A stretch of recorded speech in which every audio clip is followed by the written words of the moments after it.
going to talk about 51st State, a card game set in the world of Neuroshima. Yeah, 51st. Can't hear you, dude.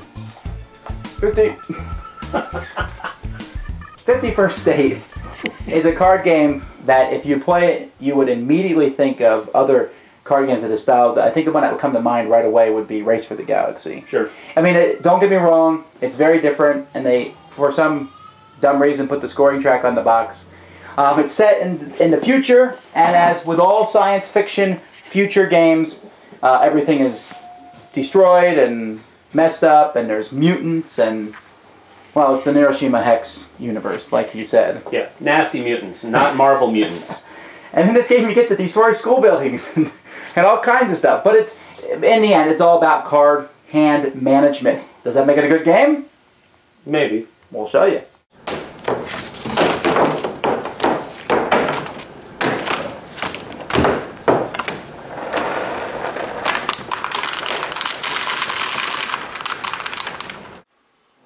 The object of this game is to get the most victory points. On the back of the box is a scoring board so that if they knock it, they can all fall off. But anyway, each player chooses one of 4 different groups. For example, it could be the Merchants Guild, or the Mutant Union, or the Appalachian Federation, or New York. This is a post-apocalyptic future, and depending on which group that you have, depends on which cards you have. You have 3 different permanent contracts that you will have out on the board. Now, there are several different things that is meant by these cards. For example, your home base here, and let's move off all of them except for the Merchants Guild. Let's look at the Merchants Guild and say that I'm playing this. Each player will play a different one. And if I'm the Merchants Guild, let's take a look at this. This is my home base here.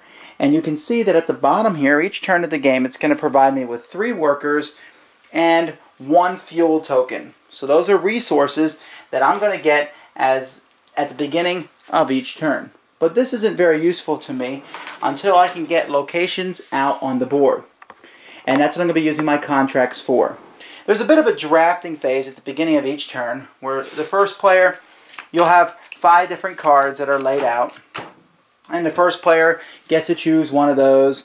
And then the second player chooses one, at which point it's replaced.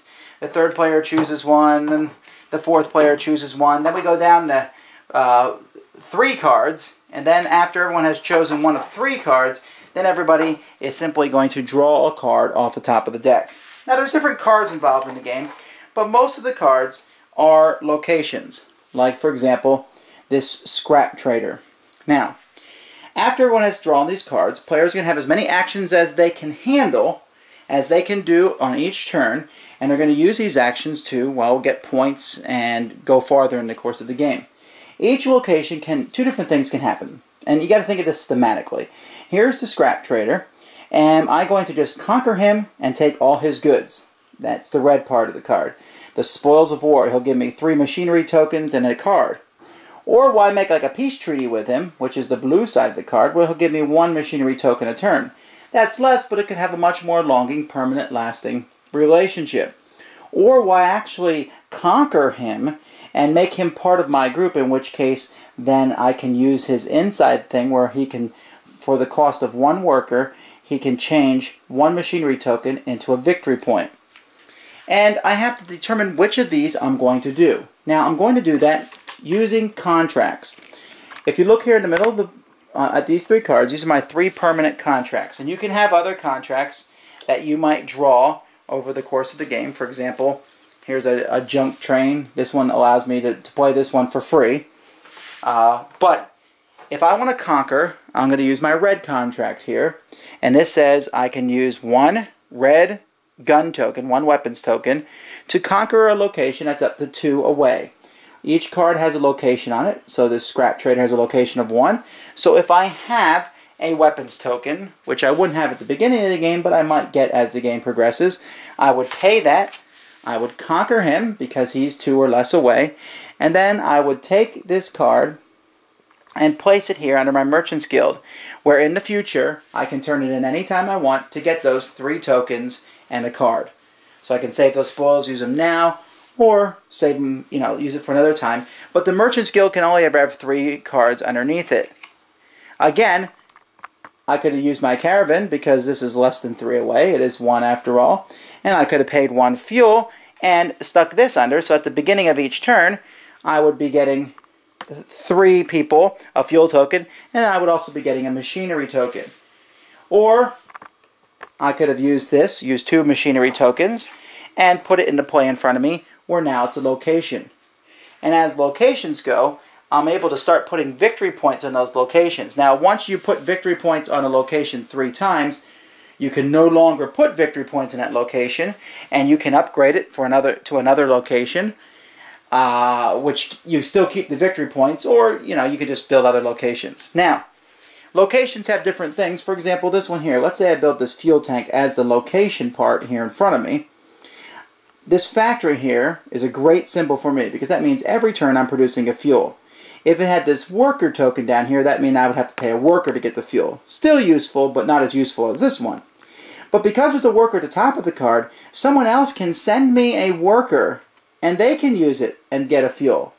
So I have to be cautious when I put these out, and I have to look at everyone else's board to see what cards they have in front of them. So players will be using those. Like I said, you can only go as far as the cards in front of you show. So, for example, this notice board here, which has a distance of 3, I can't play this one here in front of me as a location, and I can't conquer it because both of those only go to 2 for me. However, if I have a card that would increase one of those, let's say I had a card here, and I played this, some thugs. 1 plus 2 is now 3. Now I can conquer the notice board if I want. And there are other ways to get different tokens that can be discarded for the same thing. In fact, there's ways to get all different sorts of tokens, different resources, or even like this one, which is a wild resource. But the whole point of the game is to get these victory points on the locations. There are leaders that can be played in front of you. These leaders have a distance of 0, but they'll give you some kind of benefit, and besides, leaders are worth 1 victory point. There's different ways to score victory points, mostly through locations. Some locations will allow you to put more cards on them through conquering places. And as players will go each turn, drawing cards, discarding cards, attacking different locations, they need to score the most points they can, because each turn, instead of counting your points and adding them to your total, you just look at your board and see how many victory points you're worth at any given point. Whoever has the most victory points at the end of the game is the winner. And the game is over as soon as one of the players passes 30 or more victory points. The theme in this game is interesting. I like it. I mean, I'm not a huge fan of this Mad Max style future, but it is an interesting game, and the fact that you can use the cards for different things, I like. I like the fact that I can say, hey, I'd like to use your card over here, and then you give the other person tokens and such. The tokens are a little small for me. And the fact that the scoring track is on the back of the box, I don't like that at all. Especially since it's really critical, the scoring track, as you score points, and just a little bit can knock you back 3 points, which might lose you the game. It seems a little slower paced than like Race for the Galaxy, but maybe it's because I played Race for the Galaxy like 922 times, and this. But I wasn't playing like this. I'm constantly looking around at everything. So, it's a good game to me, but not a great one. Maybe Sam likes it more than I do. Well, no, not really. I mean, if I'm going to play a game like this that has all the iconography, I'm going to go ahead and play something like Race for the Galaxy or something like that. But it's got a steep learning curve just because of the iconography. I don't know why there seems to be an explosion of cards with an untold number of icons on them. That used to be taboo. You didn't do that. You had very clean, very streamlined cards. But now that's kind of gone by the wayside. Race for the Galaxy started it, I'm telling you. So I don't necessarily like that. I put up with it with Race for the Galaxy, and that was because that was, I guess, like he said, the first one that kind of started doing that. So I accepted it with that. But now people are starting to do it, and I don't necessarily like it. So that would be my one thing with the game, and unfortunately, that's you have to understand what all the icons are doing to be able to enjoy the game and to be able to know what you're doing. So that's kind of a big hitch for me, and why I'm not going to say I like this game very much. I don't dislike the game. It's just that if I play this, I think, why am I not playing Race for the Galaxy? Yeah. I will say this game has more interaction. It does. And maybe with expansions it will go farther. The rulebook is okay. and how to explain the game and everything. But for the most part, it's decent. So I'm going to give it 3/4 of a thumb up. I'm going to go underneath that and go 0.15 thumbs. That's not even a full thumb. Well, so be it. Okay, so it's the little wrinkle in your knuckle. No, I meant between us. We don't have a whole thumb. Well, what have you? Some people are gonna like it though. I grant that, but I suspect that in 4 or 5 years, no one's gonna be playing it.